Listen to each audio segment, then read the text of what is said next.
গুলা রয়েছে, যেসব বাসাবাড়ি বা বাণিজ্যিক কাজে বা শিল্প ইন্ডাস্ট্রি যেসব জায়গায় আছে, আমরা নিয়মিত এগুলোর বিরুদ্ধে অভিযান পরিচালনা করছি। তারই ধারাবাহিকতায় আজকেও আমরা এই এলাকায় এসেছি এই অবৈধ সংযোগগুলো বিচ্ছিন্ন করার জন্য। অভিযানকালীন আমরা প্রায় ৫টা বাসাবাড়িতে আমরা পুরো বিল্ডিং এ অবৈধ গ্যাস সংযোগ পেয়েছি, যার মাধ্যমে আমাদের সরকারের ব্যাপক ক্ষতি হচ্ছে। আপনারা জানেন আমাদের গ্যাসের সংকট রয়েছে, তার উপর এইসব অবৈধ সংযোগের জন্য আমাদের দেশের অনেক ক্ষতির সম্মুখীন হচ্ছি। তো সেই অভিযানে আমরা যেহেতু এখানে অপরাধের প্রমাণ পেয়েছি, এটা আমরা ৩টি বাসাতে মোট ৯০,০০০ টাকা জরিমানা করেছি এবং যতগুলো অবৈধ সংযোগ রয়েছে সবগুলো বিচ্ছিন্ন করেছি, এবং আমাদের এই কার্যক্রম সবসময় চলমান থাকবে, যেন কোনোভাবেই কোনো বাসা বা বাণিজ্যিক বা শিল্প কোনো জায়গাতেই যেন অবৈধ গ্যাসের সংযোগ বা লাইন না থাকে। এ ব্যাপারে আমরা সবসময় সজাগ আছি এবং আমাদের অভিযান চলমান থাকবে। আমি মোহাম্মদ তারিকুল ইসলাম, সহকারী কমিশনার এক্সিকিউটিভ ম্যাজিস্ট্রেট, জেলা প্রশাসক কার্যালয় নারায়ণগঞ্জ। আমি জেলা প্রশাসক ও জেলা ম্যাজিস্ট্রেট মোহাম্মদ জাহিদুল ইসলাম মিয়া স্যারের পক্ষ থেকে এখানে অভিযান করছি। স্পটে আছি। তো স্পটে দেখেন আপনারা যাদেরকে জরিমানা করা হচ্ছে তারা কেউই মানে আসলে কে দিচ্ছে এই নামটা তো কেউ বলতেছে না। তো আমরা কিন্তু যখনই মানে ইলিগাল পাচ্ছি সাথে সাথে আমরা লাইনটা বিচ্ছিন্নের জন্য আমাদের টিম আসছে এবং জরিমানা করা হচ্ছে।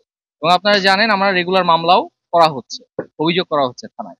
তো এইখানে আমাদের যে তথ্যপত্র পেয়েছি, এবং এখানে আপনি জানেন যে বাংলাদেশ ডেভেলপমেন্ট কোম্পানি পিএলসি, তার এমডি সাহেব মোহাম্মদ রেজাউল ইসলাম, তার সাথেও আজকে আমাদের মানে ওভার ফোনে কথা হয়েছে।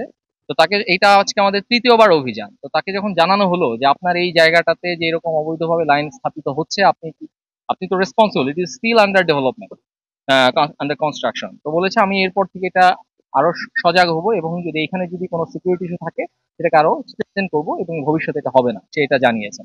এবং এখানে যারা আবাসিক গ্রাহক নিচ্ছেন, বাড়ির ওনার, তারাও এটা সচেতন রয়েছেন যে না, তারা ভবিষ্যতে আর কিছু করবে না। বাট তাদের কাছ থেকে তারা কিভাবে পেলো এই এই প্রশ্নের উত্তরটা পাওয়া যায়নি। ঠিক আছে। তো আমরা যেহেতু মানে আমাদের কাছে ইনফরমেশন আছে যে এখানে ইলিগাল লাইন আছে, সেই প্রেক্ষিতে আমরা এখানে এসেছি। ঠিক আছে। এবং আমরা এখানে আমার বিশ্বাস এখানে 99% বাসা বাড়ি ক্লিয়ার হয়েছে। 100% করার জন্য আমাদের লোকজন এখনো এই মুহূর্তেও তারা অবজারভেশনে রেখেছে, এবং অলরেডি আপনি দেখেন ফার্দারেস্ট এন্ডে তারা গিয়েছে, প্রত্যেকটা বাসাবাড়িতে তারা ঢুকেছে। তো আশা রাখি আমার এরপর থেকে ইস্টাউনে আর কোনো অবৈধ লাইন স্থাপিত হবে না, সেটা আমরা এনশিওর করার চেষ্টা করব।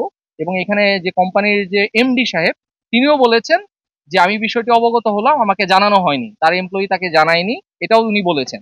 তো উনি এরপরে ব্যবস্থা নিবেন যে এখানে যেন কোনো ধরনের অবৈধ কার্যকলাপ না হয়। তো আমাদের নিয়মিত মামলা, আমাদের ম্যাজিস্ট্রেট সাহেব যিনি ইনস্ট্রাকশন দিয়েছেন, তো আমরা নিয়মিত মামলা যেটা করে সেটা আমরা করবো, আমাদের লিগ্যাল ডিপার্টমেন্ট সেটা করবো।